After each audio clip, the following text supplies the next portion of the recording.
Hello? Hi everybody out there in the YouTube world. This is your teacher, Mr. Jose here, and I'm going to teach you a little bit about why World War I, yep, that's right, buddy, World War I, why that was such an interesting experience on the home front. Okay, let's begin. Now, ladies and gentlemen, like I said, at the start, when we joined World War I, remember, we spent the first 2-3 years trying to stay out of this thing. In April, suddenly, we are unprepared. Our soldiers don't exist.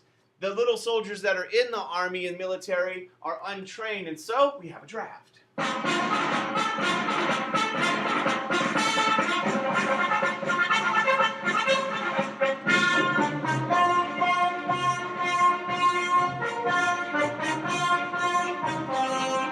And I'm sure most of you have seen kind of these, at least the one probably with the I Want You for the U.S. Army. You have the propaganda posters trying to get people to join the military. The Selective Service Act in May says if you are ages 18 and whatever it went up to, 25, 30, doesn't really matter, that you have to register. And what that means is you put your name in, you go to the War Office, the War Register Board, as these guys are doing, and you could get called. Most people who fought in World War I were not drafted, they volunteered, but some were. Now, here's the thing. If you think about what you need to fight a war, the most obvious one is people. And then you'll probably think about things like guns, or uniforms, or shoes, or socks, or really kind of obvious ones. But think about all the things people don't think about. You need training. You need strategy. You need tactics. You need food, not just for the soldiers off fighting, but your allies, the people who are at home. You need fuel. You need a lot of things. You need metal, rubber, all sorts of materials, ammo. You need a purpose. And that's important. You need people to believe with their hearts and their minds that the war is worth fighting. And so one of the things that we did today is you looked at a song that's purpose was to make people feel patriotic, to make people feel proud of being American, to make people want to go and fight. And if you look at the lyrics of the song, it's all about this idea, this kid, young man, Johnny, wanting to make his family proud, his daddy glad, his sweetheart happy, and his mom and all that stuff. Make your mother proud of you in the old red, white, and blue.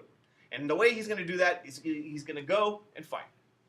Now, if you look at your worksheet that you did, the one generalization that I want you to realize about the federal government is, unlike today, the government did things to try to get people to want to support the war. And it does this through regulations. Regulators. You regulate any stealing of his property. We're damn good, too. But you can't be any geek off the street. Oh, no! Gotta be handy with the steel. You know what I mean? Earn your keep. Watch this. Regulators! You need regulation. In fact, if you look at the first page of your worksheet, each one of those boxes is an example of a government agency which purpose was to regulate society or oversee society to make sure the government was mobilizing the people for the war effort. So you're not just going to hope that everything works out. During World War I, it is a total war. Total war means the war is not just on the battlefield, it's also on the home front. So if you look at your sheet, you have all these agencies, and they're really easy to remember because their titles kind of tell you what they're going to do. For example, the War Industry Board regulates industry, so it makes sure companies produce things that are for the war effort rather than things that are not necessary at the time. Scarce resources, standardized production. Also, you have, what are you going to do about food? The Food Administration, headed by a president that you'll learn about next semester, Herbert Hoover. It makes sure that production and allocation of certain goods like wheat or meat, ooh, they rhyme, sugar, are adequately available for both the Allies and our troops. You have the Fuel Administration, which controls fuel consumption to make sure that people don't use too much so that we have enough for the war effort. We actually institute around the entire country daylight savings time during World War I so that it's light longer, so you're using more, or less rather, resources. What if there's a strike during the war in the factories? You don't want that to happen, so you have The regulate. the National War Labor Board. So if there's a labor dispute that will interrupt the production, the government will try to mediate and negotiate a resolution. So all of these things were done during World War I. The government power is increasing in an attempt to fight the war more efficiently. In fact, you don't just hope people are going to want to do this, you need to convince people to do this. And that's where governments, and not just governments, but companies do something to try to convince people to do things, and that is where you come up with propaganda.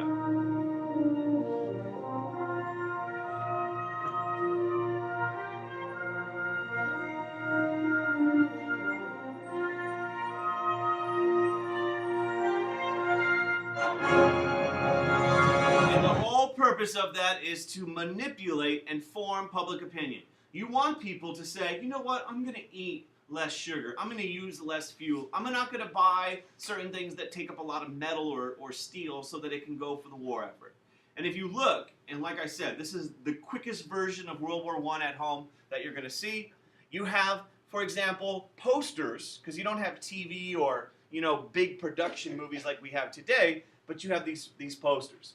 These are all posters created. You see the U.S. Food Administration at the bottom. What is it trying to get people to do? Food. In fact, notice the symbolism there. You got the George Washington looking guy right in the middle. It just happens to be using patriotic images. You have this one, which is kind of, really kind of basic, but save sugar. I love this one. If you want to defeat the Kaiser, the leader of Germany is called the Kaiser. If you want to can the Kaiser, what could you do? Can food. Wow, isn't that clever? Right? You're going to can the Kaiser by canning your food, because by canning your food, you're saving food. Another one, very dramatic imagery. So there's all sorts of different techniques for propaganda. Here's one showing these dramatic images with the people starving, look like zombies trying to attack this family, and the children are just bony-armed looking for a scrap of food. Even children can help out in the war effort by planting gardens. So, all these are examples of the way people were mobilized during World War I to help out. My favorite poster, because it's so weird, is this one. What? The reason why I think this is weird is this is from the U.S. Fuel Administration. It's obviously wanting people to, save and conserve fuel. The thing I like about it, or rather the thing that disturbs me deeply, is what the heck is Uncle Sam doing to this man in the poster? He's either doing a number of things. I'll only say one because the other ones, I don't even want to think about. He's caressing his muscles. And look at the grin or the odd face he has on. What's going on here? I don't know, but I have to move on because it's making me feel weird. Real basic poster right there. U.S. Fuel Administration. Save gas. It's a war necessity. So all of this is propaganda that is designed to get people to do things during World War I. You heard the song, we saw the song, the lyrics of the song, sing it at home when you're bored. They also do things. And that is promoting the war and making sure people don't resist the war, which we'll talk about in another lecture. And one of the things that's created is the Committee on Public Information, headed by George Creel. Committee on Public Information, the whole purpose of it was to make people support the war. And the way you do that is you produce things. Patriotic messages, ads, posters, news releases, silent films. To make people proud of the war. To make them want to go over there. So you have this being done. It's deliberate. It's planned. It's being done by the government. Now this is, of course, not without controversy, which we'll get into a little later. And once again, They produce a lot of posters. They want people to buy war bonds, Liberty loans. I'll tell you what that is in just a moment. They want people to enlist in the military. And one of the ways you do that is you demonize the enemy. You make the Germans and the enemy seem so barbaric, so horrible, that you want to go and fight them. You have, here's another one of my favorites, wanting people to buy Liberty bonds, help crush the menace of the seas. Remember what was going on with German U-boats. So you want people to be angry. You want them to give money to the war effort. Kind of a boring one about, what is this about? Something, like if you have an owl, you eat an apple or something. I don't know. And you'll see in the video I'm going to show you in just a moment, you're going to have silent films. And in the silent films, the Huns, the derogatory term for the Germans, they were depicted as just really, really bad. And we needed to fight them. And you're going to get all sorts of reactions to this. In fact, Wilson said, it's not an army we must shape and train for war. It is a nation. It's not just the soldiers that you need to prepare. It's not just the guns. You need people to believe what the nation is going through is worth sacrificing for. This guy's kind of like the Brad Pitt of World War I. And I say that because he was an actor, he was famous, he was a handsome dude, Douglas Fairbanks, and you'll see him in this photo. You have tons of people waiting around, listening to him speak, and he's trying to get people to buy something. And what that thing is are bonds.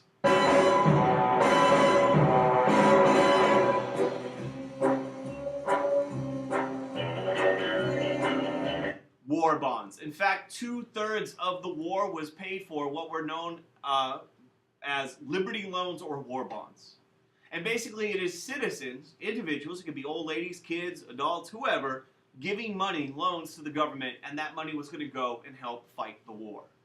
And you got great propaganda posters showing that kind of dramatic, appealing to people to buy the war bond. Now what happens? On the backside of your worksheet, you read about that there was a lot of intolerance during World War I. If you were an immigrant, especially a German immigrant, if you were someone who had radical ideas, if you were someone who was against the war, you found that there was a heightened sense of paranoia.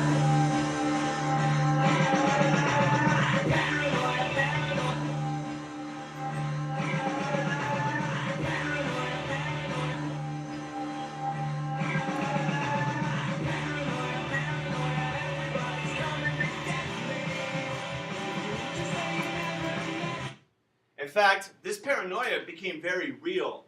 There were examples of German-born people lynched. One of them was Robert Prager. He was lynched by an angry mob because of his German background. In many towns and cities and schools, German language was no longer taught. Books were banned. Music was banned. All sorts of things. And like I said, if you did anything to question the war, you were perceived with suspicion, and in some cases you were arrested under laws like the Sedition Act. The Sedition Act actually made it illegal to speak out against the war. Now the wildest thing about this is, if you could think about how paranoid and intolerant America was during World War I, what is the most famous German thing in America? Hitler. Isn't it the sausage? Food. Think food. Sausage. No, not necessarily sausage. I guess, it's the sausage, but it's hamburger. Oh, yeah. If you go I read that. to Germany, there is a city called Hamburg, German. Hamburgers is a German word, and during World War I, hamburgers were renamed Liberty sandwiches Oh my god. as a way to kind of separate ourselves from the German culture. Now, Oh my god. Is that real? that is real. So I thought to myself, what is the biggest hamburger ever made? So I got on my little Google. Not Wendy. That was 105 pounds of hamburger. Ew. It is the world record, and it was made not in Germany, in America. This is Wendy's, why right? Is that America's Wendy's? fat. No, it's not Wendy's. It's a store. It's a restaurant in New Jersey. The guy's wearing the hat because I guess he's the king because he made it. To give you some perspective, Oh. that is the world record hamburger with 105 pounds. and there is one of the regular burgers at this restaurant. So if you're into the world of competitive eating, no one person ate this. That would be ridiculous and probably impossible. Guaranteed impossible. I don't think any human being can eat 105 pounds of food. But there it is. Now, a couple other things, real quickly. Farmers actually did really well during World War I because they're growing food not just for the Americans, but also for the Allies. But they had to borrow a lot of money to do this. That will be important in the next unit. The economy was actually doing really well during World War I because we're producing things not just for America, but also the Allies. So you have new jobs being created. Income is raising. In fact, this is going to impact different groups. For instance, African Americans are going to have a variety of experiences during World War I. For one, if you recall, in America, especially in the South, life was segregated. Jim Crow laws, Plessy versus Ferguson, separation. You gotta keep them separated. That was still going on. In spite of the work of W.B. Du Bois, Booker T. Washington, and those individuals, segregation still existed, in the South especially. Now here's the wild thing about it. Many, many, many African Americans volunteered to go fight for the United States of America, and here they are going over to France in a ship on their way to fight for, remember what Wilson said, to make the world safe for democracy. And these African Americans who went to fight for America, in spite of their bravery, courage, and sacrifice, were... You gotta keep them separated. Forced to fight in segregated units. In fact, Americans, the military is going to be segregated even in World War II. It will end after World War II. Our militaries will no longer be segregated by race. So it's a wild thing to think about. But there were opportunities for African Americans. For one, to go fight and prove your bravery and courage and sacrifice for the country that was doing these things to an entire group of people. But the real opportunity came in the North. Because when World War I began, European immigration stops. And remember what immigrants were doing. They were working in factories. And part of the thing that happened is many, many men went off to go fight in war, and you need people to go work in factories. So African American people start getting opportunities in war industries. And most African Americans at this time, about 2/3, live in the South, where Jim Crow exists. So during World War I, you have this mass migration of people up to the north called the Great Migration, moving on up geographically. We're moving on now to the town, to a deluxe apartment in the sky. We're moving on to the town. We finally got a piece of the pie. In fact, this Great Migration, 500,000 African American people will go from the South to the North looking for jobs, partly to escape Southern racism, to get new opportunities. This is a family heading to Chicago. There's a famous painting by Jacob Lawrence kind of depicting the Great Migration. The movement of people, a mass movement. This lighter blue shows some of the cities, especially New York, but also Boston, Philly, Detroit, Chicago. Tons of African Americans are moving north. Now, for those of you that were thinking, woo, this is going to be a happy ending, everything's going to be great because there's no racism in the north, wrong. In fact, race riots break out in northern cities. And African American people are targeted by violent mobs who are not happy that their cities and neighborhoods are changing. And there is a tremendous amount, even though it's not segregation, Jim Crow, where there's laws, there is de facto discrimination in the North. It's unofficial discrimination, but there are race riots. The last part of the home front is the role women play. And if you remember, we already talked about women during World War I when the suffrage movement, especially Alice Paul, began to protest President Wilson during the war. How are you going to give democracy to the world when women don't have it at home? President Wilson was kind of the idea. And women play a bunch of roles during the war. One, men are gone fighting, women do a lot of things that normally women could not have the opportunity to do. Here are some.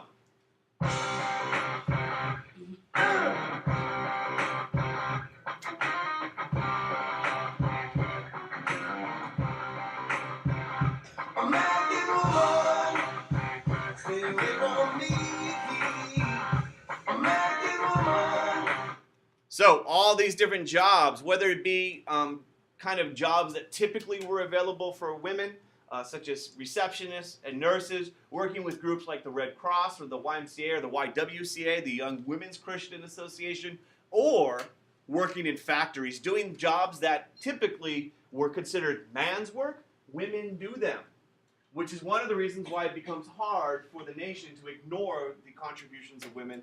And finally, women's suffrage is granted with the 19th Amendment.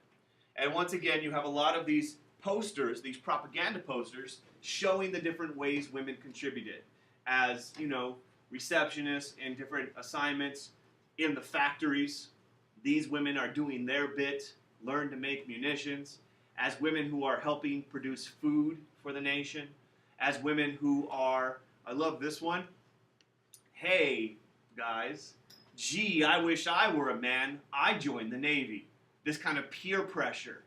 This cute, bubbly young woman, she wishes she could join, but she can't, and you're a man and you're not, so better join. And you got grandma right here, right? Buy Liberty loans. Anybody can help out, help America's sons win the war. And the interesting, odd image here, I don't know if this is a Red Cross Spider Woman. She's like shooting her web out with her fingers or what's going on with her hands, but she's reaching out for you all to study the contributions of people on the home front. Study, study, study.